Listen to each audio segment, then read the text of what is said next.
warahmatullahi wabarakatuh. Alhamdulillah wassalatu wassalam ala Rasulillah wa ala alihi wa man walah. Rabbi shrah li sadri wa yassir li amri wa hlul 'uqdatam min lisani yafqahu qawli. Subhanaka la ilma lana illa ma 'allamtana innaka antal alimul hakim. Amma ba'd. Segala puja dan puji kehadirat Allah, salawat dan salam kepada junjungan kita Nabi Muhammad sallallahu alaihi wasallam, para keluarga, sahabat tabi'in, serta seluruh umatnya yang selalu beristiqamah mengikuti sunnah-sunnahnya hingga yaumul qiyamah. Alhamdulillah, pada pagi hari ini kembali kita dapat bersilaturahim walau melalui Zoom untuk bersama-sama kembali mempelajari dan membahas syariat Rasul Shallallahu Alaihi Wasallam. Semoga apa yang kita lakukan ini mendapatkan keberkahan dan keridhaan dari Allah Subhanahu wa taala. Amin. Amin ya rabbal alamin.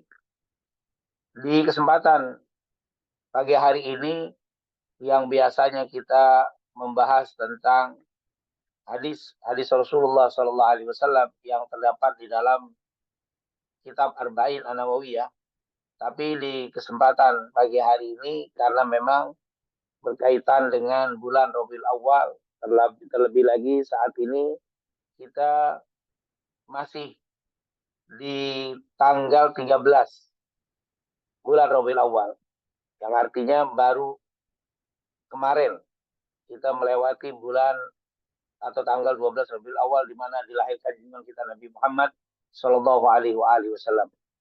Dan oleh karena itu pada pagi hari ini kita akan membahas, menjadikan atau mengambil tema keteladanan Nabi Muhammad Shallallahu Alaihi Wasallam dalam menghadapi tantangan zaman. Tentunya berbicara Rasul Shallallahu Alaihi Wasallam, maka berbicara tentang kehidupan. Karena memang sudah Allah katakan, laqad kana lakum fi Rasulillahi uswatun hasanah liman kana yarjullaha wal yaumil akhir. Sesungguhnya di dalam diri Rasul Sallallahu Alaihi Wasallam itu ada suri tauladan bagi kalian. Laqad kana lakum fi Rasulillah uswah hasanah, suri tauladan yang baik bagi kalian, bagi mereka yang beriman kepada Allah dan hari akhir. Tentunya ayat ini menunjukkan bahwa Nabi Muhammad Sallallahu Alaihi Wasallam itu menjadi barometer, menjadi patokan, menjadi rujukan, bahkan menjadi referensi kehidupan setiap manusia, terutama tentunya mereka yang beriman kepada Allah dan hari akhir, yaitu orang-orang yang beriman. Dan juga menunjukkan bahwa Rasulullah SAW itu adalah al-insanul kamil, manusia yang sempurna. Sempurna dari fisiknya, sempurna dari akhlaknya, dan juga sempurna untuk menjadi uswah hasanah bagi setiap orang, apapun profesi yang mereka lakukan atau yang mereka geluti. Sebagai seorang pegawai, tentunya uswah hasanah ini kembali kepada Rasul Sallallahu Alaihi Wasallam. Sebagai seorang pendidik, kembali kepada Rasul. Sebagai seorang kepala rumah tangga, kembali kepada Rasul. Sebagai seorang pemimpin negara, kembali kepada Rasul. Karena Rasulullah itu di dalam kehidupannya sudah melampaui semua tadi. Karena Rasulullah itu adalah seorang ayah, Rasul seorang kakek, Rasulullah seorang suami, Rasulullah seorang pemimpin negara, Rasulullah seorang imam di dalam masjid, dan seterusnya. Bahkan Rasulullah seorang panglima. Tidak ada satu profesi yang tidak bisa merujuk kepada Nabi kita Nabi Muhammad SAW. Oleh karena itu layak bila dikatakan laqad kana lakum fi Rasulillahi uswatun hasanah ini kena untuk kita semuanya. Begitu juga di dalam kehidupan kita. Rasulullah itu memang hidup yaitu 1444 tahun yang lalu. Tetapi apa yang dilakukan, apa yang dicontohkan Rasul, suri tauladan dan Rasul itu bisa dan masih tetap layak untuk kita jadikan suri tauladan di masa sekarang. Apa yang beliau lakukan, apa yang beliau contohkan juga masih relevan sekali dengan apa yang kita alami di masa sekarang. Itulah kenapa Rasulullah dijadikan sebagai suri tauladan. Suri tauladan dari segi profesinya, suri tauladan dari segi zamannya. Tidak ada cerita Nabi Muhammad yang tidak bisa kita tiru atau tidak bisa kita ambil, tidak bisa kita praktekkan di zaman sekarang. Karena memang di dalam Al-Quran, kalau kita belajar tentang Al-Quran, para ulama mengatakan sepertiga isi Al-Quran itu sendiri adalah isi Al-Quran tersebut, isinya adalah kisah-kisah, isinya adalah cerita. Di dalam Al-Quran Allah katakan, "Faksusil qasasa la'allahum yatafakkarun."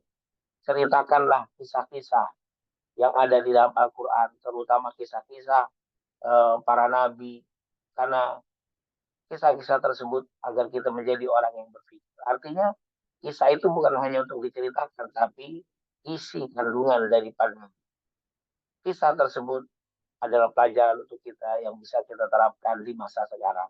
Jadi, tidak berlebihan kalau kita membahas di pagi hari ini adalah keteladanan Rasul dalam menghadapi tantangan zaman. Artinya, apa yang dilakukan di masa Rasul terdahulu 1444 tahun yang lalu sangat-sangat relevan kalau kita pakai untuk menjawab tantangan zaman di masa sekarang. Karena semuanya sudah pernah terjadi dan dicatat di dalam Al-Quran, bahkan di dalam hadis-hadis sahih dari Rasulullah SAW yang bisa kita praktekkan dalam kehidupan kita. Dan tentunya bila melihat materi ini, tentunya ini sifatnya umum.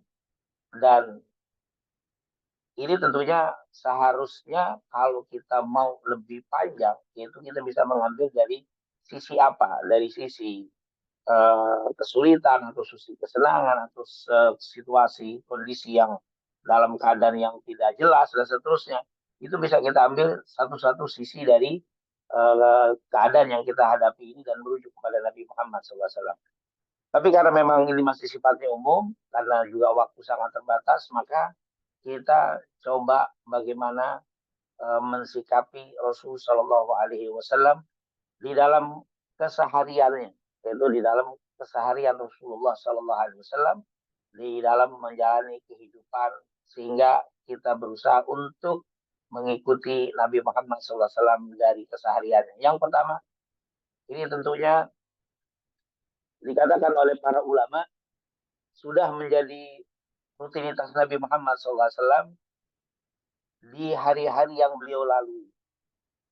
Yang pertama, Rasulullah SAW usai mendirikan sholat isya, kita mulai dari waktu ba'dal isya. Selesai sholat isya, Rasulullah SAW tentunya setelah selesai sholat, Rasulullah berzikir, itu sudah menjadi rutinitas Nabi Muhammad SAW. Kemudian setelah itu beliau mendirikan sholat ba'diyah isya, karena ba'diyah isya ini termasuk salah satu sholat sunnah Gobliyah dan Ba'diyah yang dijaga oleh Nabi Muhammad, termasuk sunnah mu'akkadah, yaitu sholat Ba'diyah Isya. Rasulullah SAW kadang-kadang sholat Ba'diyah atau Gobliyah ini tuh kadang-kadang di rumah, kadang-kadang di masjid. Itu yang biasa rutinitas dilakukan oleh Nabi Muhammad SAW. Usai mendirikan sholat Ba'diyah, Rasulullah SAW langsung mendatangi atau pulang ke rumah salah satu istrinya, karena kita tahu Rasulullah memiliki istri 9. Beliau menggilir hari-hari yang dibagi untuk para istrinya. Di mana di waktunya beliau kembali ke giliran istri yang memang saat itu waktunya Rasulullah menginap di situ. Rasulullah kembali ke rumahnya, kemudian sampai di rumahnya Rasulullah itu sebelum mengetuk pintunya, Rasulullah biasanya dikatakan beliau bersiwak. Beliau bersiwak lebih dulu di depan pintu rumah istrinya. Kemudian beliau ketuk dengan satu jarinya. Itu sangat lembut ketukan Nabi Muhammad SAW yang tidak mengejutkan orang yang ada di dalam rumah tersebut. Sambil mengucapkan Assalamualaikum ya ahla baiti Rasulillah. Itu yang rutin dilakukan Rasulullah. Setelah itu beliau masuk lalu mengecup kening istrinya. Setelah itu Rasulullah SAW berbincang dengan istrinya. Tidak berapa lama setelah selesai berbincang, Rasulullah biasanya tidur di awal. Itu rutinitas Nabi Muhammad SAW. Dalam kesehariannya Rasulullah SAW dikatakan lebih banyak tidurnya itu di awal malam. Jarang sekali tidur di larut malam. Kecuali kata para ulama yang pertama, kecuali karena ada hal yang penting harus yang dibicarakan berkaitan dengan umat. Nah, ketika ada masalah di dalam negara Madinah atau ada masalah dengan umat, itu Rasulullah kadang pernah sampai larut malam. Bahkan diriwayatkan oleh Abdullah bin Mas'ud, Rasulullah SAW pernah berbicara dengan Abu Bakar, Umar, dan beberapa tokoh sahabat besar berkaitan dengan keamanan umat di zaman itu, berkaitan dengan negara. Rasulullah sampai usai berbicara tersebut, usai rapat, Rasulullah pulang dan melihat ada Abdullah bin Mas'ud sedang sholat tahajud di masjid. Ini menunjukkan berarti sampai tengah malam Rasulullah pernah. Tetapi rutinitas Rasulullah, kebiasaan Nabi Muhammad SAW tidur di awal malam. Ini tentunya satu suri toladan untuk kita. Kalau memang kita tidak ada kepentingan yang harus kita lakukan, maka tidur di awal malam itu adalah suri tauladan, itu adalah uswah hasanah dari Nabi kita Nabi Muhammad Shallallahu Alaihi Wasallam. Sebagaimana dikatakan di dalam Al-Quran, waja'alna layla libasa, waja'alna nahara ma'asha. Dan kami jadikan malam itu sebagai pakaian untuk istirahat. Dan ternyata saat ini sudah terbukti bahwa tidur di awal malam merupakan salah satu aktivitas yang menimbulkan kesehatan dibanding orang yang tidur sering di larut malam. Itu Rasulullah Sallallahu Alaihi Wasallam bagaimana menghadapi saat ini. Kita lihat kadang-kadang kita itu tidurnya larut malam karena memang ada media sosialnya yang luar biasa. Nah ini tentunya hal-hal seperti ini kita tidak dilarang untuk mengikuti media sosial, bahkan itu perlu, tetapi tentunya jangan sampai menghilangkan keteladanan dari Nabi Muhammad Shallallahu Alaihi Wasallam. Rasulullah biasanya tidur di awal malam, kecuali tentunya ada hal-hal yang penting yang harus beliau selesaikan, beliau menggunakannya untuk dibahas sampai tengah malam pernah. Tetapi agak beliau lebih banyak Rasulullah melakukan itu di awal malam beliau tidur. Dan Rasulullah Shallallahu Alaihi Wasallam tentunya di pertengahan malam maka beliau bangun. Jadi Rasulullah Shallallahu Alaihi Wasallam sesuai dengan ayat Al-Quran bahwa wa minal laili fatahajjal bihi nafilatan lak asa ayyab'atsaka rabbuka maqaman mahmuda, itu selalu dilakukan Rasulullah. Rasulullah tidak pernah meninggalkan sholat tahajud seumur hidupnya. Itu Rasul Shallallahu Alaihi Wasallam tidak pernah meninggalkan qiyamul lail sepanjang hidupnya. Itu Nabi kita Nabi Muhammad Shallallahu Alaihi Wasallam. Tentunya untuk kita bisa menjaga qiyamul lail ini menjadi salah satu amalan yang menjadi suri tauladan Rasulullah SAW. Karena begitu banyak ayat, begitu banyak hadis-hadis Rasulullah SAW yang mengingatkan kepada kita untuk menjaga qiyamul lail kita. Di dalam Al-Quran pun disebutkan wa ibadur rahman alladzina yamshuna 'alal ardi hauna wa idza khatabahum jahiluna qalu salam walladzina yabituna li rabbihim qiyama wa dikatakan walladzina yabituna li rabbihim sujada wa qiyama, yaitu orang-orang yang menghidupkan malam. Itu adalah merupakan salah satu ciri daripada kekasih-kekasihnya Allah Subhanahu wa taala. Nabi suka mengatakan alaikum biqiyamil lail fa innahu da'bus salihin atau da'abus salihin. Hendaklah kalian menjaga bangun malam karena itu adalah kebiasaan orang-orang saleh. Bahkan para ulama begitu banyak menjelaskan orang yang suka qiyamul lail, orang yang suka menghidupkan waktu malamnya untuk munajat, ibadah kepada Allah, Allah akan selamatkan dari berbagai macam fitnah yang ada, yang tersebar, yang banyak terjadi di masanya.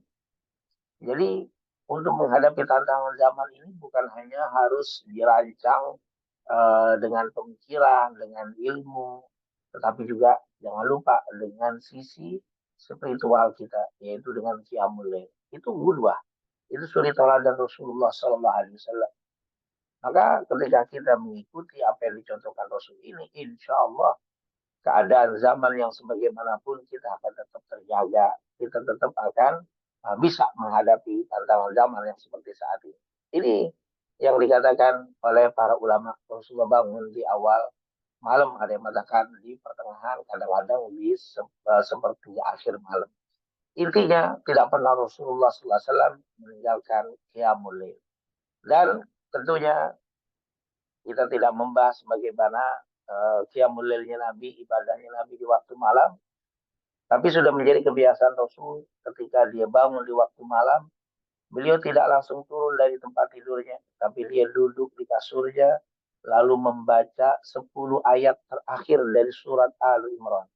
Itu kebiasaan Rasulullah SAW.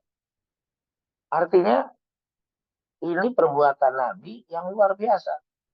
Dan ternyata saat ini sudah terbukti dari pakar-pakar kesehatan bahwa ketika kita baru terbangun dari tempat tidur kita, terutama di malam hari, tidak boleh langsung jalan, tidak boleh langsung berdiri, tapi dianjurkan untuk duduk sejenak beberapa saat di tempat tidur kita.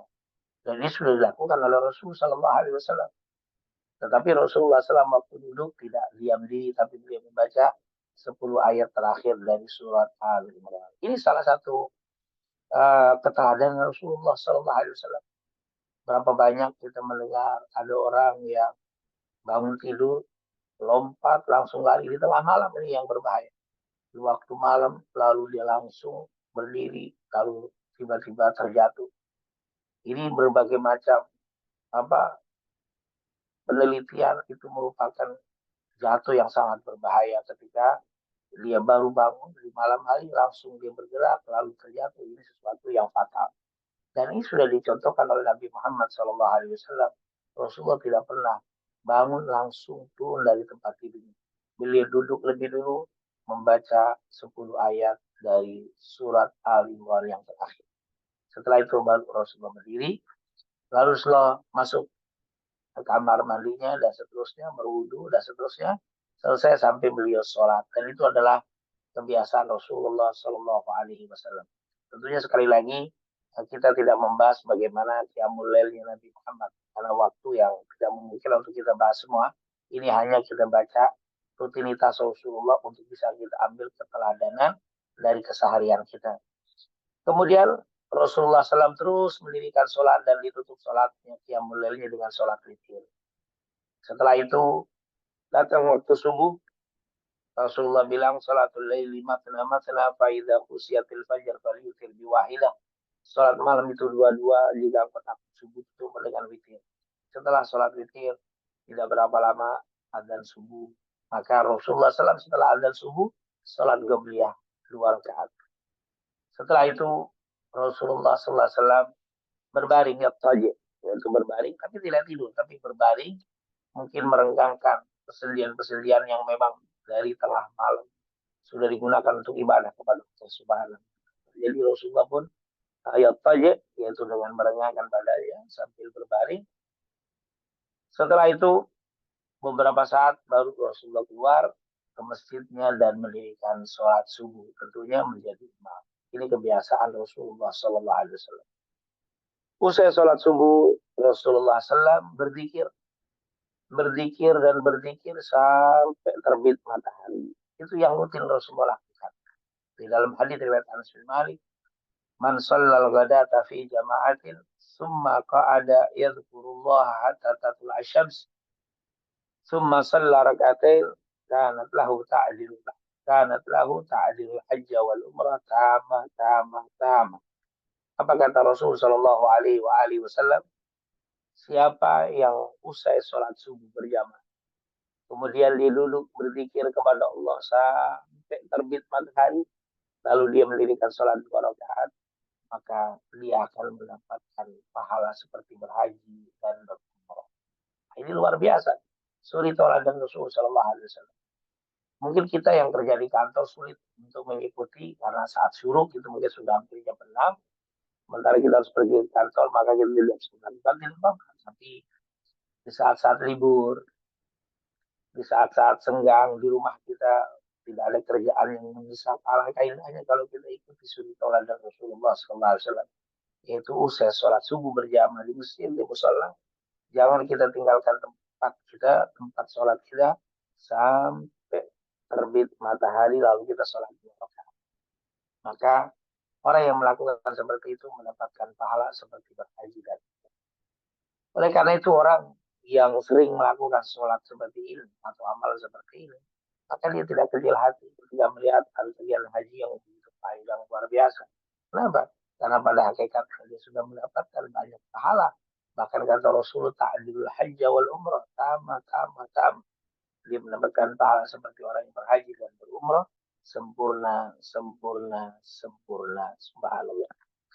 Kalau memang kita tidak bisa untuk mengikuti suri tauladan Nabi dengan berzikir sampai terbit matahari dan sholat 2 rakaat, paling tidak ba'da subuh Rasulullah SAW biasanya tidak tidur. Beliau melakukan beberapa aktivitas sehingga menghindari tidur di waktu ba'dal fajar atau ba'da subuh. Di dalam hadis Rasulullah sering mengatakan Allahumma barik li ummati fi bukuriha. Allahumma barik li ummati fi bukuriha. Ya Allah, berikan keberkahan pada umatku di waktu pagi ini. Subhanallah, saat kita usai sholat subuh lalu kita bersiap-siap ke kantor, aktivitas, kita niatkan selain kita memang berniat untuk melakukan mencari aktivitas untuk mencari rezeki, tapi niatkan untuk tidak tidur sembunyi karena mengikuti Rasulullah Sallallahu Alaihi Wasallam. Ketika kita mengikuti Rasul, apa yang kita lakukan, rutinitas kita itu menjadi bernilai ibadah di hadapan Allah Subhanahu wa Ta'ala. Ini yang biasa dilakukan Nabi Muhammad. Setelah itu Rasulullah tidak terbit matahari kecuali Rasulullah membaca Allahumma inni as'aluka ilm. Allahumma inni as'aluka ilman nafi'an wa rizqan thayyiban wa amalan shalihan. Itu doa Rasulullah. Diriwayatkan oleh Ummu Salamah dari riwayat Imam Ahmad dalam kitabnya Al-Musnad. Rasulullah mengatakan setiap habis sholat subuh, setiap di waktu pagi Rasulullah berdoa Allahumma inni as'aluka ilman nafi'an. Ya Allah, aku mohon kepada kamu dengan ilmu yang manfaat, mendapatkan ilmu yang manfaat, waris thayyiban, rizki yang baik, wa amalan salihah, dan amal yang saleh, amal yang diterima. Ini merupakan doa ketika kita hendak keluar rumah di waktu pagi, hendak mencari rezeki di waktu pagi, maka jangan tinggalkan doa yang biasa harus membaca, kata Ummu Salam. Allahumma inni as'aluka ilman nafi'an wa rizqan thayyiban wa amalan salihan. Ya Allah, aku mohon kepada kamu untuk mendapatkan ilmu yang manfaat, rizki yang baik, rizki yang halal, dan juga amalan yang diterima. Ini merupakan suri teladan Rasul Shallallahu Alaihi Wasallam di dalam kesehariannya di waktu pagi.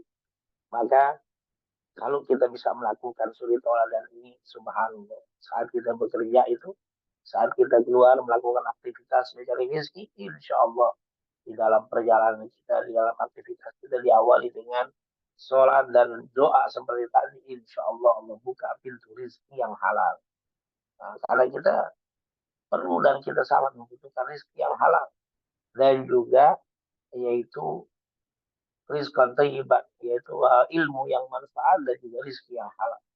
Jadi di perjalanan kita selama kita aktivitas di waktu hari itu, insya Allah mendapatkan ilmu-ilmu yang baik. Ilmu itu kan bisa didapat dengan taklim seperti ini atau melalui membaca, tetapi juga bisa lewat kehidupan. Insya Allah di hari itu Allah tambahkan ilmu kita. Ilmu yang manfaat yang menambahkan ketakwaan kepada Allah.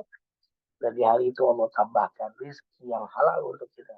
Serta amal kita diterima oleh Allah Subhanahu wa Ta'ala. Itulah kebiasaan Rasul. Lalu Rasulullah SAW usai suruh sholat 2 rakaat, kemudian Rasulullah SAW kembali ke rumahnya, menemui istrinya, dan seperti biasanya Rasulullah SAW melakukan siwak dan seterusnya. Lalu dia bertemu dengan istrinya. Lalu apa yang ditanya oleh Urwah? Wahai Aisyah. Jadi Rasulullah SAW Urwah pernah bertanya kepada Aisyah. Wahai Aisyah, mada yaf'alu Nabi sallallahu alaihi wasallam fi baiti?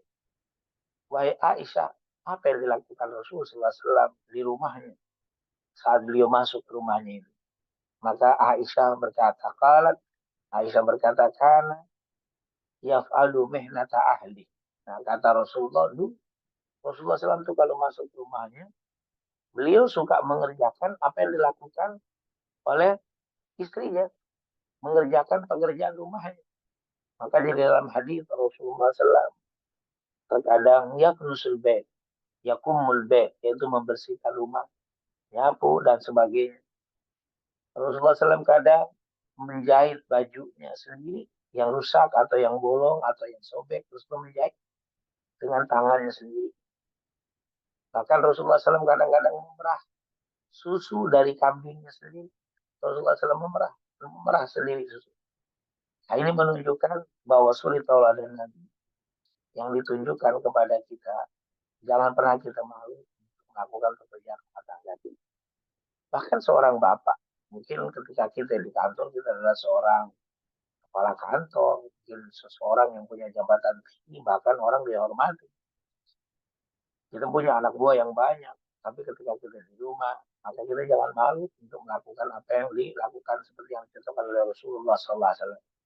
Karena tidak ada orang terhina karena dia membantu istrinya, membantu apa yang bisa dilakukan di rumahnya. Ini dikatakan oleh para ulama Rasulullah SAW berdasarkan hadis Aisyah, Rasulullah melakukan apa yang dilakukan oleh keluarga, membantu keluarga.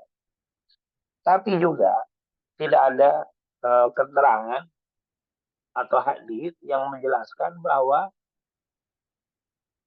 istrinya menyuruh Rasul. Artinya istrinya tidak menyuruh Nabi kita untuk melakukan pekerjaan rumah, tetapi Rasulullah sendiri yang melakukan itu dengan kesadaran sendiri. Nah, ini adalah suri tauladan Rasulullah SAW di dalam kehidupan rumah tangga. Setelah itu Rasulullah SAW mendirikan sholat duha. Dan setelah dia nyapu, mungkin menjahit di rumahnya, kemudian saat matahari sudah mulai agak tinggi, karena Rasulullah SAW yusalli duha arba'an wa yazidu masya, kata Aisyah. Lalu Rasulullah SAW mendirikan sholat duha 4 rakaat, kadang-kadang lebih sesuai yang dia inginkan. Nah, ini adalah merupakan amalan yang biasa dilakukan Rasulullah. Jadi Rasulullah sholat isyraq di masjidnya, kalau di rumahnya sholat duha. Maka ini salah satu dalil yang menunjukkan bahwa isyraq dan duha itu berbeda. Walaupun ada pendapat ulama mengatakan duha itu isyraq, isyraq itu duha. Tapi sebagian ulama mengatakan beda. Karena Rasulullah ternyata di rumahnya itu beliau sholat duha 4 rakaat. Kalau di masjidnya sholat subuh isyraq itu 2 rakaat. Oleh karena itu di dalam hadis kemuliaan sholat isyraq Rasulullah menyebutkan bahwa siapa yang sholat subuh berjamaah kemudian duduk berzikir kepada Allah kemudian sampai terbit matahari lalu sholat 2 rakaat. Berarti beda dengan duha. Kalau duha itu 4, kadang-kadang Rasulullah lebih banyak 4, kadang-kadang 2, kadang lebih. Tapi kalau isyraq hanya 2. Kalau duha tidak harus sholat subuh berjamaah, tapi kalau isyraq harus subuh berjamaah. Kalau isyraq itu adalah tidak boleh keluar dari masjid bagi laki-laki yang selesai sholat berzikir sampai subuh, sampai terbit matahari. Sementara duha tidak bersyarat itu semuanya. Tapi ada pilihan perbedaan ulama, ada yang mengatakan isyraq itu duha, duha itu isyraq, ada yang mengatakan duha itu berbeda dengan isyraq. Akhirnya Nabi Muhammad usai sholat isyraq, Rasulullah SAW biasanya melakukan kailulah. Apa itu kailulah? Tidur. Nah, tentunya saat sebelum tidur Rasulullah bertanya kepada para istrinya kalau memang tidak sedang puasa, Rasulullah nanya, masak apa hari ini? Ketika istrinya mengatakan masak ini, lalu disediakan Rasulullah makan. Tapi tidak jarang ketika ditanya, masak apa hari ini?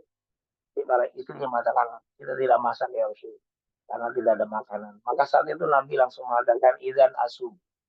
Kalau begitu saya berpuasa. Jadi ini menunjukkan bahwa puasa sunnah mutlak itu boleh niatnya di waktu pagi. Karena Rasulullah itu langsung berniat di waktu pagi itu juga. Idzan asum, kalau begitu saya berniat puasa. Nah, ini tentunya salah satu dalil yang mengatakan sholat puasa wajib harus berniat di waktu sebelum malam, di waktu malam sebelum subuh. Tapi kalau puasa sunnah boleh untuk berniat di waktu pagi. Intinya setelah makan kalau memang ada, kalau tidak ada untuk puasa menjelang zuhur setengah jam atau 40 menit sebelum zuhur, Rasulullah biasanya kailulah. Yaitu kailulah itu tidur di waktu sebelum zuhur. Ada yang menerjemahkan kailulah itu tidur setelah zuhur. Intinya tidur di waktu siang sebentar. Ada mengatakan 30 sampai 40 menit itu disebut kailulah. Dan Rasulullah rutin melakukan itu. Itu adalah suri dan Rasul. Dan ternyata kata Imam Al-Ghazali, orang yang kailulah bangun malamnya mudah. Karena pakaian ada kailulah. Ibarat orang puasa, kailulah itu adalah sahurnya. Kalau orang puasa sahur, maka puasanya semangat, seger. Begitu juga orang yang tahajud, qiyamul lail itu akan seger, lebih semangat ketika ada kailulahnya. Itu dibantu dengan tidur di waktu siang. Tentunya bagi kita yang tidur sebelum zuhur sulit karena kita sedang di kantor, sedang bekerja, ya paling tidak ketika kita usai pekerjaan kantor, selesai sholat zuhur, mungkin tidur walaupun sesaat, insya Allah dengan niat kita mengikuti tauladan Nabi, ingin ikut suri tauladan Rasul dengan kailulah, insya Allah maka tidur kita itu akan dihitung sebagai amalan yang ibadah. Nah inilah kebiasaan Rasulullah SAW sampai sebelum zuhur Rasulullah terbangun, lalu Rasulullah SAW mendirikan sholat di masjid. Perlu dicatat, Nabi tidak pernah sholat wajib di rumah, selalu di masjid. Sholat wajibnya Rasul Sallallahu Alaihi Wasallam. Rasulullah sholat dulu di masjid menjadi imam. Setelah selesai sholat, biasa Rasulullah berzikir, lalu mendirikan sholat ba'diyah. Setelah itu Nabi Muhammad SAW menggunakan kesempatan jam itu untuk ke pasar, melakukan aktivitas, mencari bagaimana ada masalah apa tidak di pasar, membantu menyelesaikan masalah-masalah kaum muslimin tentunya, dan juga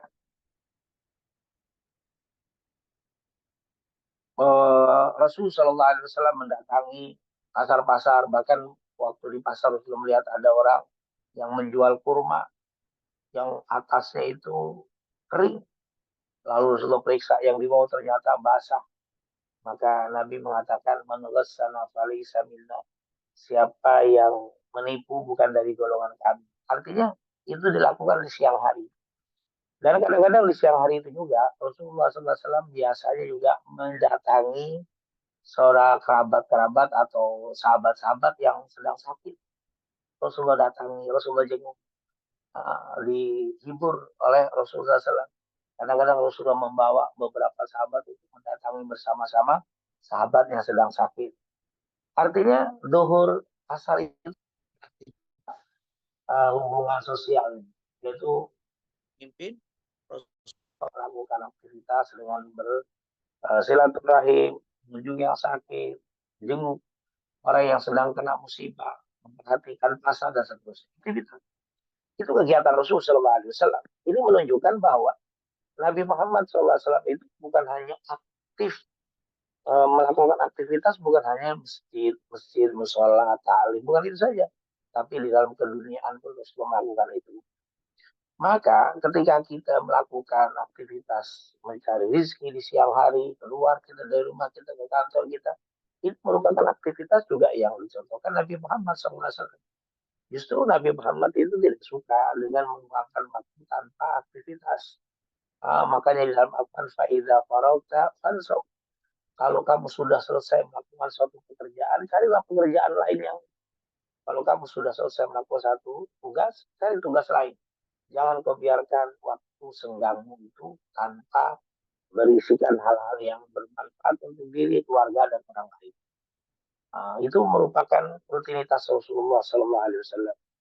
Makanya Rasulullah Sallallahu Alaihi Wasallam memerintahkan kepada kita untuk menggunakan waktu kosong itu dengan amal-amal saleh. Rasulullah sering mengatakan nikmatani maghbunun fihi makatsirun minan nas as-siha wal farah. Dua nikmat yang kadang-kadang orang lupa mensyukurinya, yaitu nikmat sehat dan nikmat waktu senggang.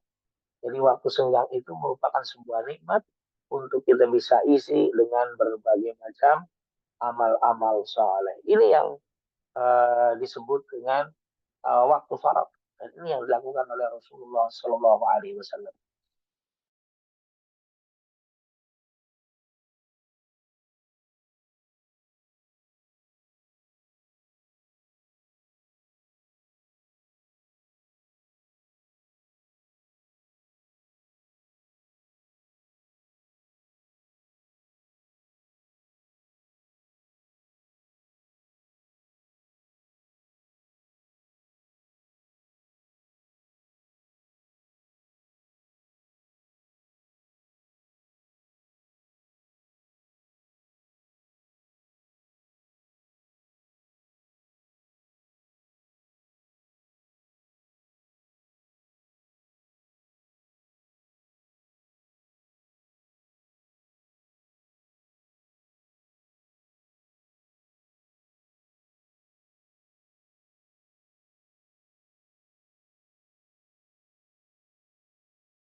Assalamualaikum.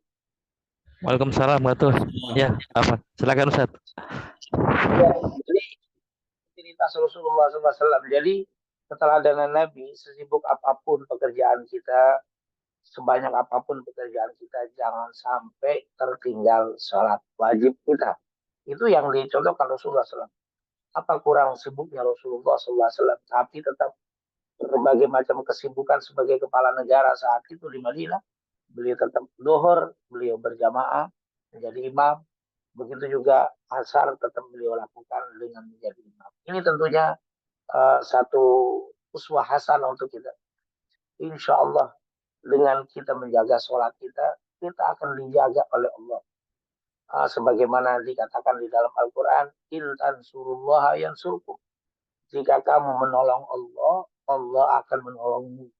Maksudnya apa? Menolong syariatnya Allah, maka kita ditolong oleh Allah Subhanahu wa taala. Di dalam hadis Ibnu Abbas, ihfazillah yahfazka.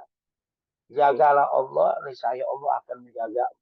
Bagaimana menjaga Allah? Menjaga syariat, menjaga aturan. Ini yang dicontohkan oleh Nabi kita Nabi Muhammad SAW. Beliau menjaga sholatnya. Bahkan ketika kita membaca surat Al-Jumu'ah misalkan, ya ayyuhalladzina amanu idza nudiya lis-salati bil yaumil jumu'ati fas'au ila dzikrillah wa dzarul bai'a dzalikum khairul lakum in kuntum ta'lamun.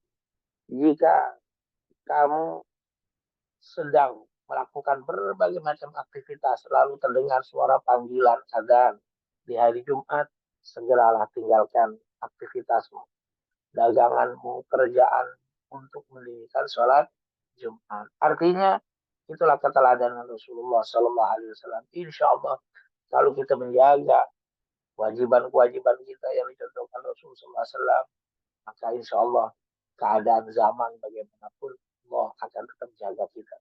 Sebagaimana Allah, sebagaimana kita menjaga Allah akan menjaga syariatnya, kita akan dijaga oleh Allah Subhanahu wa Ta'ala. Sampai akhirnya Rasulullah SAW selesai sholat asar, biasanya Rasulullah kembali lagi ke rumah istrinya beliau. Di mana beliau nginap, dia kembali kepada istrinya itu. Bahkan di sholat setelah sholat asar disebutkan oleh para ulama, Rasulullah mendatangi istri satu persatu dan mendoakan mereka satu persatu. Dan kalau memang ada rizki, ada makanan, Rasulullah makan di waktu ba'dal asar sebelum maghrib. Setelah maghrib, Rasulullah tidak pernah makan di waktu malam. Di dalam hadis, di dalam sejarah Rasulullah tidak pernah makan di waktu malam. Selalu makannya sebelum maghrib. Yaitu badal asar, beliau harus makan. Kemudian sholat maghrib kembali lagi berjamaah di masjid menjadi imam.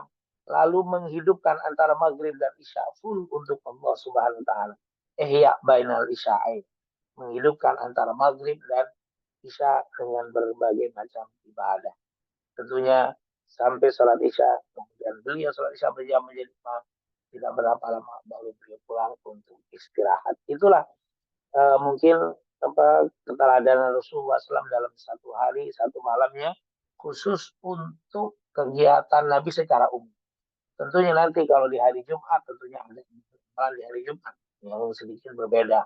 Begitu juga nanti ketika di hari Idul Fitri ada beberapa amal yang berbeda. Tapi pada umumnya apa yang kita sebutkan tadi merupakan aktivitas keseharian Nabi kita Nabi Muhammad Shallallahu Alaihi Wasallam. Tentunya dengan harapan walaupun tentunya ini sangat singkat dan gambaran saja tentang keseharian Rasul, paling tidak bisa kita ambil menjadi suri tauladan bagi kita dalam kehidupan kita dengan harapan insya Allah untuk menjawab tantangan zaman sekarang ini bukan hanya dengan keilmuan kita, dengan planning-planning yang bagus secara materi kita, tetapi juga jangan lupa jaga syariatnya Rasulullah SAW, ikuti suri tauladan Rasulullah terutama dari segi ibadah dan kegiatan rutinnya.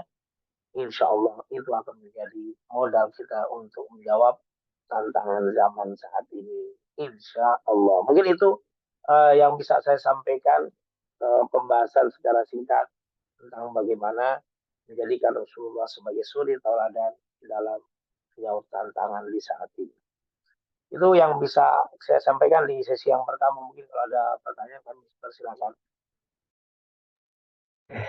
Baik Ustadz, jazakallahu atas materi yang disampaikan. Mungkin izin Ustadz, masih ada waktu sekitar 10 menit Ustadz. Izin mungkin dari para jamaah ada pertanyaan. Ini ada yang menyampaikan lewat chat Ustadz dari Ibu Evi Ustadz. Izin mungkin saya bacakan Ustadz. Pertama, apakah sholat isyraq hanya dapat dilakukan di masjid?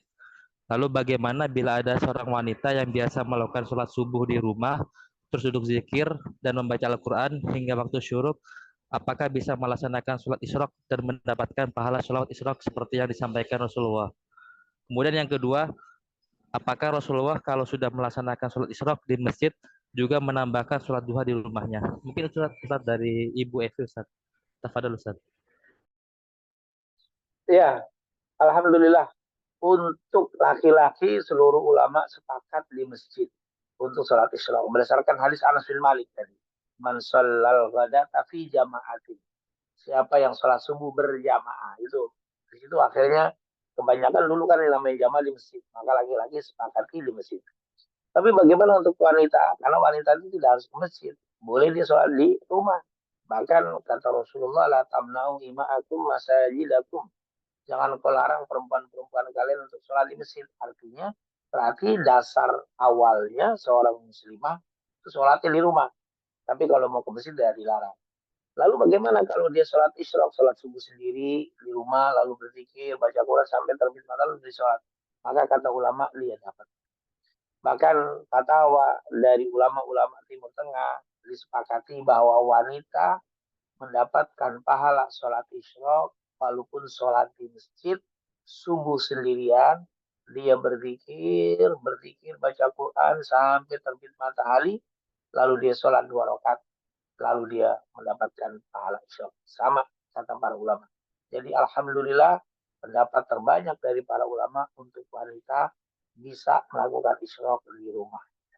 Nah ini tentunya merupakan hal yang dijelaskan oleh para ulama. Jadi betul Ibu bahwa kita sholat isyraq bisa di rumah. Walaupun sholat subuh sendirian, lalu kita berzikir, baca Quran dan zikir dan seterusnya sampai terbit matahari. Tapi yang penting habis sholat subuh dia wirid. Wirid itu bisa baca zikir, tasbih, tahmid, sholawat, baca Quran sampai terbit matahari. Lalu dia sholat 2 rakaat dapat pahala isyraq seperti yang dijanjikan Rasulullah SAW. Apakah Nabi setelah selesai sholat di masjid isyraq misalkan pulang ke rumah nambah? Iya tadi nambah sholat duha, tapi tidak langsung. Rasulullah melakukan beberapa aktivitas dulu, membantu kegiatan istrinya. Nanti sudah agak naik matahari agak siang, baru Rasulullah mendirikan sholat duha 4 rakaat seperti yang dikatakan oleh Aisyah tadi. Wallahu a'lam bishawab. Jazakallahu atas jawaban disampaikan. Masih ada waktu 7 menit Ustaz. Mungkin izin dari saya ada pertanyaan Ustaz. Mungkin pertama Ustaz, ketika Nabi Muhammad SAW itu diangkat sebagai Nabi umur 40 tahun, apakah beliau tetap melaksanakan kegiatan dalam hal berniaga Ustaz ya, untuk mencari rezeki Ustaz? Kemudian yang kedua, kadang kami itu sering khawatir Ustaz ya, ketika kita mencoba meningkatkan ibadah kita, baik yang wajib ataupun sunnah, kekhawatiran terkait dengan rezeki Ustaz. Sebagai contoh ketika kita ada pekerjaan urgent atau ada rapat yang mungkin sudah terdengar azan, kita kadang menunda Ustaz, tidak langsung sholat di masjid Ustaz. Karena mungkin khawatir ditegur atasan atau mungkin sungkan dengan atasan gitu untuk izin sholat gitu Ustaz. Eh, Mungkin apakah ada kiat-kiat Ustaz untuk bagaimana cara kita menghilangkan kekhawatiran hal tersebut Ustaz, terkait dengan ketika kita meningkatkan ibadah, khawatir nanti rezekinya mungkin semakin sulit atau seperti apa Ustaz. Mungkin itu Ustaz dari saya Ustaz.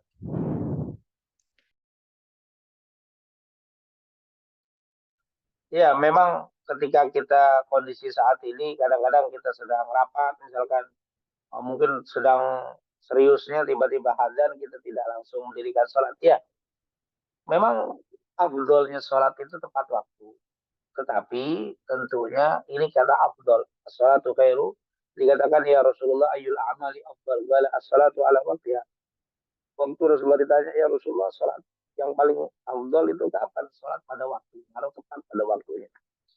Tetapi ada beberapa hal yang memang kata para ulama tidak mengapa untuk menunda, tidak tepat waktunya. Tapi penundaan itu tentunya tidak sampai derajat makruh. Dalam artian makruh itu sudah terlalu jauh. Duhur rapat sampai 2:30. Nah ini sudah mendekati makruh itu hal yang tidak bagus. Tapi kalau hanya ditunda beberapa menit, misalkan duhur jam 12 tapi rapat setengah jam lagi, nah, itu saya rasa tidak ada masalah. Memang ulama itu memakluminya, memaklumi kenapa? Karena yang pertama dia dilakukan tidak selalu rapat. Artinya rapat itu tidak selalu dan tidak setiap hari, tidak setiap hari, hanya tertentu saja, tidak tentu sebulan sekali kadang-kadang. Artinya ini masalah. Yang kedua, mungkin dia melewatinya tadi tidak terlalu panjang, jarang meninggalkan waktu tepat waktunya jam 12 hanya setengah jam, kurang atau lebih sedikit. Ini tidak ada masalah, tidak terlalu panjang. Terus yang ketiga, melihat kondisi kalau dia dihentikan rapatnya lalu sholat dulu, lalu melanjutkan lagi rapat yang dikhawatirkan tidak tuntas. Tuntas dalam arti rapatnya mungkin akan menjadi tertunda banyak dan materi atau pembahasannya akan menjadi rancu karena harus diteruskan. Kalau diputus tidak akan menjadi sulit. Atau nanti yang kedua tidak tuntas yang sholat. Karena nanti yang sholat itu nanti berpikiran tentang rapat. Karena rapat belum selesai, sholat pun tidak tenang. Seperti di dalam hadis Rasulullah pernah bilang, qaddimul asya, dikatakan qaddimul asya alal isya, kata Rasulullah SAW. Ketika sudah dipersiapkan makan malam, lalu datang waktu sholat isya, maka makan malamlah dulu. Qaddimul asya ala isya, kedepankan makan malam daripada sholat isya. Artinya apa? Kalau sudah siap, ini kalau kita sholat dulu, kita berpikiran tentang makan. Sama tadi, rapat ini sudah selesai nanggung. Sedang serius-seriusnya kita hentikan, kita sholat, hari sholat kita pun tidak berpikir tentang khusyuk atau berpikir tentang. Nah ini tentunya lebih baik, kata para ulama, mundurkan sedikit, yang penting tidak rutinitas setiap semua hari rapat atau tidak terlalu jauh, dan ini tentunya untuk lebih menenangkan. Sama seperti ketika kita jalan dari kantor kita, dari rumah kita menuju ke masjid misalkan, tiba-tiba komat, kita tidak boleh lari-larian, tidak boleh berlari-larian untuk mengejar supaya tidak telat sholat. Kenapa? Kata Rasul, alaikum bisakinati wal waqar. Hendaklah kamu berjalan dengan tenang, tidak terburu-buru, tidak berlari-lari. Kamu sholat, kalau memang kamu dapat sempurna, alhamdulillah. Nggak dapat sempurna, tinggal kamu tambahin kekurangan. Selesai. Kenapa? Rasulullah lebih mengejar bukan masalah tepatnya, tetapi tenang. Nah, daripada kita sedang berbicara, duhur kita berhenti, tapi pikiran kita masih berpikir tentang pembicaraan kita, masih berbicara. Nah, ini tentunya, dan ini pun dilihat sekali lagi meningkatnya tidak terlalu lama dan waktunya panjang. Berbeda dengan maghrib. Kalau maghrib, sepakat seluruh ulama kalau sudah masuk waktu maghrib tidak ditunda.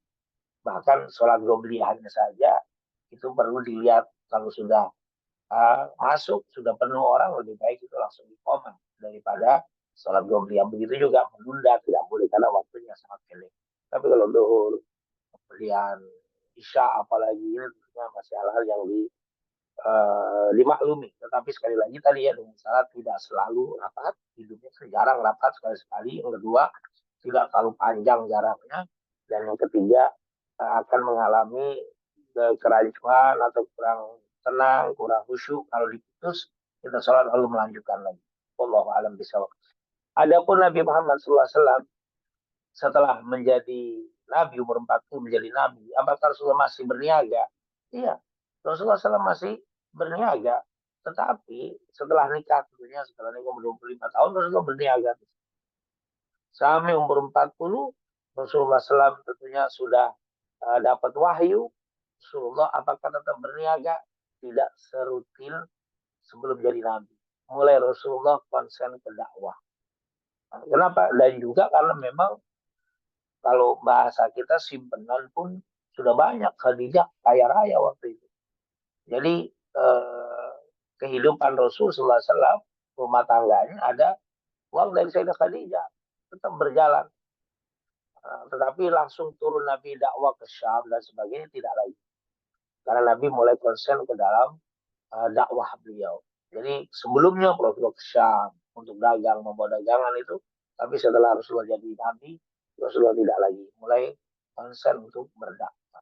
Tetapi rezeki-rezekinya alhamdulillah karena Rasulullah SAW, Sayyidah Khadijah termasuk yang bahasa kita konglomerat di masa itu. Jadi dana dakwah Rasul ditopang oleh Sayyidah Khadijah. Alhamdulillah. Itu adalah yang dilakukan Rasulullah Shallallahu Alaihi Wasallam. Wallahu a'lam bishawab. Eh, Baik Ustadz, jazakallahu atas jawabannya. Mungkin Afan tadi ada chat pertanyaan dari salah satu jamaah Ustadz dari Mas Rosid. Izin tadi kami kelewat untuk baca Ustadz. Izin kami sampaikan Ustadz kalau boleh terkait dengan pertanyaan Mas Rosid. Apakah melaksanakan memperingati Maulid Nabi Muhammad SAW merupakan salah satu ibadah atau tidak Ustadz?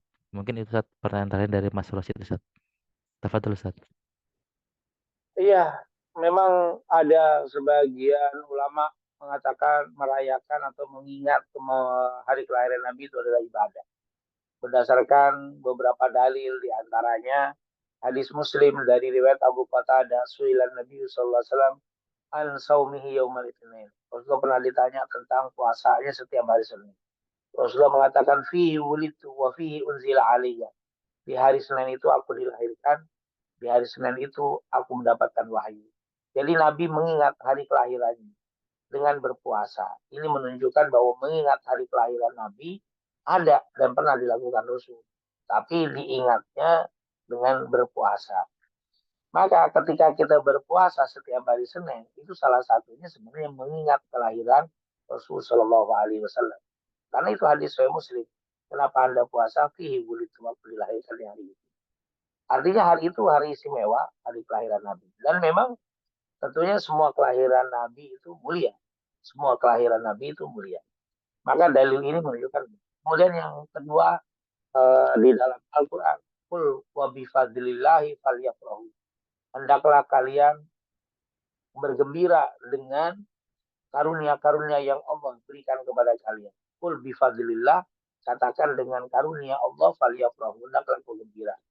Artinya kita diperintahkan untuk bergembira, mensyukuri nikmat. Lalu kata ulama yang mengatakan maulid itu diperbolehkan, karena apa? Tidak ada nikmat yang lebih besar kecuali dengan datangnya Rasulullah SAW. Dengan datangnya Nabi Muhammad SAW. Maka dengan datangnya Nabi Muhammad, kita harus bergembira. Karena itu adalah sebuah nikmat yang sangat besar. Ini seperti ketika anak kita gembira dengan kelahiran anak kita. Bahkan setiap hari kelahirannya pun kita mengingatnya. Kita gembira ketika kita bikin kantor, lalu kita setiap hari dibikinnya hari kantor itu kita ingat dan kita syukuran atau kita bersyukur. Begitu juga dengan Nabi kita, Nabi Muhammad SAW, kita gembira dengan hari kelahirannya.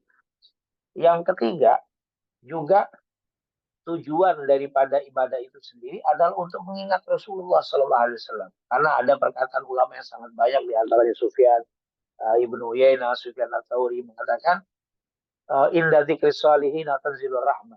Ketika kita membahas, menyebut, mengingat tentang orang-orang soleh, perjuangan mereka, ibadah mereka, itu akan menurunkan rahmat Allah. Begitu juga dengan Nabi Muhammad SAW. Kalau mengingat orang soleh saja menurunkan rahmat, bagaimana kalau mengingat Nabi Muhammad? Illa dzikri sholihin tanzilur rahmah wa kaifa bidzikri Nabi sallallahu alaihi wasallam. Kalau mengingat orang-orang soleh, membahas tentang orang soleh, itu menjadi turunnya rahmat, bagaimana dengan mengingat Rasulullah SAW, hari kelahiran Rasulullah SAW. Kemudian juga mengambil dari hadis yang diriwayatkan tentang budaknya Abu Lahab. Ketika lahirnya Rasulullah SAW, Abu Lahab begitu gembira sebagai pamannya. Lalu dia perintahkan kepada budaknya namanya Suwaibah untuk menyusui Rasulullah. Dan sebagai kegembiraannya, Suwaibah pun dimerdekakan. Akhirnya di dalam hadis tersebut bahwa Abu Lahab mendapatkan keringanan di dalam azab kuburnya. Setiap hari Senin dikatakan keluar setitik atau setetes susu dari lengannya yang dia isap, yang dia minum, yang dikatakan ini sebab kegembiraan dengan kelahiran Nabi, kegembiraan dengan membebaskan budaknya. Maka kata para ulama yang mengatakan maulid itu bahwa kalau orang kafir seperti Abu Lahab bergembira dengan kelahiran Nabi, dapat keringanan dari Allah atas siksanya, Bagaimana dengan orang musyrik yang bergembira dengan hari kelahiran nabinya. Nah, dalil-dalil seperti itu cukup banyak. Tentunya saya tidak bisa sebutkan satu persatu, tapi itu sebagian yang menjadikan dalil untuk mereka bergembira memperingati mengingat kelahiran Rasulullah. Adapun yang mengatakan itu bukan ibadah, tetapi itu adalah tradisi. Jadi Maulid itu bukan ibadah, tapi tradisi. Tradisi yang bagus, maka tradisi yang diperbolehkan seperti adat itu adalah tradisi. Kalau tradisi ini ketika kita melakukan sebuah tradisi, maka atau disebut dalam bahasa fikih muamalah itu namanya, bukan bab ibadah. Kan di syariat itu ada tiga, ada akidah, ada ibadah, ada muamalah. Kalau ibadah ini selalu harus ada dalil. Kalau kita ibadah tidak ada dalil tidak sah. Tapi kalau muamalah justru selama tidak bertentangan dengan syariat maka diperbolehkan. Aslinya boleh kecuali ada dalil yang melarangnya. Jadi itu. Jadi ibadah itu aslinya tidak boleh kecuali ada dalil yang memerintahkan. Itu namanya ibadah. Kalau muamalah pada dasarnya aslinya boleh kecuali ada dalil yang melarang. Maulid dimasukkan di pendapat kedua sebagai apa muamalah, bukan sebagai ibadah tapi sebagai muamalah. Muamalah itu adalah kegiatan sosial yang mengandung aktivitas tradisi atau kegiatan sosial yang tidak mengandung ibadah. Tapi nanti ini boleh apa tidak boleh dilihat dari isinya. Misalkan kita bikin tradisi-tradisi kan kita banyak ya. Indonesia ini adalah negara budaya. Maka setiap budaya-budaya itu banyak yang tidak ada dari Quran dan hadis. Tapi tidak setiap budaya itu dilarang. Kita lihat dulu budaya ini apa isinya. Oh ternyata isi budaya ini banyak bertentangan dengan syariat. Maka budaya ini jadi dilarang. Tapi ternyata budaya ini tidak bertentangan dengan syariat. Tidak bertentangan, tidak ada anjuran, maka budaya ini boleh. Apalagi budaya ini ternyata tidak bertentangan, bahkan sejalan dengan syariat. Maka budaya ini, walaupun tidak ada dalil, karena bab muamalah. Jadi yang memasukkan pendapat kedua, maulid itu bukan ibadah, tapi maulid itu adalah muamalah. Babnya bab muamalah. Sama seperti kita dakwah, kita waktu berdakwah, kita dengan bervariasi. Kita buat acara apa? Misalkan dalam acara Muharram, kita buat santunan. Padahal intinya mengumpulkan orang, saya ingin ceramah, saya ingin ngasih penjelasan, tapi dengan sebutan-sebutan seperti itu.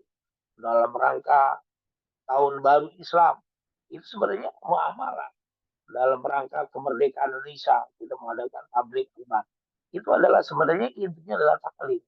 Intinya berzikir, intinya baca Quran. Tapi dengan kalimat-kalimat seperti itu namanya muamalah. Jadi di pendapat yang kedua ini maulid bukan ibadah tapi muamalah. Kalau muamalah dilihat isinya.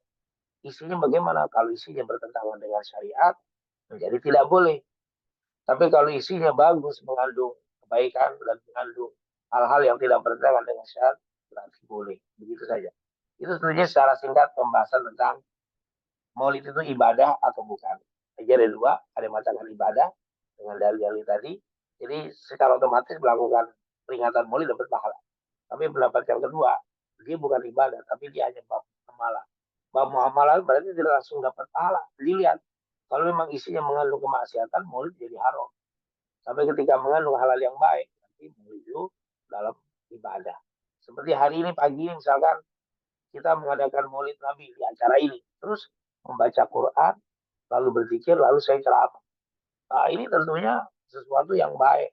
Nah, di sini dilihat muamalah. Kata Imam Ibnu Hajar Al-Asqalani, muamalah itu dilihat dari isi. Bukan dilihat dari nama, dari aslinya, tapi dilihat isinya apa. Wallahu alam bisawab. Baik Ustadz, jazakallahu atas jawaban yang disampaikan. Mohon maaf Ustadz, melebihi 10 menit dari waktu yang telah ditentukan. Izin jika berkenan untuk menutup pengajian kita pada pagi ini dengan bacaan doa. Tafadhol Ustadz. Baik, itu saja mungkin yang bisa kita sampaikan. Sekali lagi, semoga apa yang kita pelajari ini mendapatkan keberkahan dan keridhaan dari Allah Subhanahu wa Ta'ala, dan semoga menjadi salah satu wasilah kita untuk Allah bukakan pintu rizki yang halal dan thayyibah untuk kita semuanya. rizki yang bisa membawa kebahagiaan dan keselamatan dunia wal akhirah. Amin amin ya rabbal alamin. Rabbana taqabbal minna innaka antas samiul alim wa tub alaina innaka antat tawwabur rahim. Allahumma la tada' lana dhanban illa ghafarta wa la hamdan illa farajta wa la maridan illa syafaita wa la daynan illa qadaita wa la hajatan min hawaijid dunya wal akhirah ya la karidan illa qadaitaha wa yassartaha bi rahmatika ya arhamar rahimin. Rabbana atina fid dunya hasanah wa fil akhirati hasanah wa qina adzabannar. Wassallallahu ala sayyidina Muhammadin wa ala alihi wasallam. Walhamdulillahi rabbil alamin. Mungkin itu yang saya sampaikan. Kami persilakan. Baik, Ustadz, alhamdulillah pengajian kita pada hari ini telah selesai. Kami ucapkan terima kasih pada Ustadz Abdul Rahman Segaf dan Bapak Ibu yang telah berkenan untuk join pada pagi hari ini. Kita tutup pengajian kita dengan bacaan hamdalah, alhamdulillahirabbil dan doa istighfar dan doa majelis. Subhanaka wa bihamdika asyhadu an la ilaha illa anta astaghfiruka wa atubu ilaik. Kurang lebihnya mohon maaf. Wassalamualaikum warahmatullahi wabarakatuh.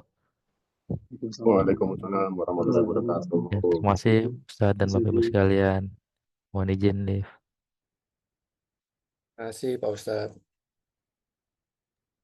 Terima kasih, Pak Ustadz. Izin, Lim.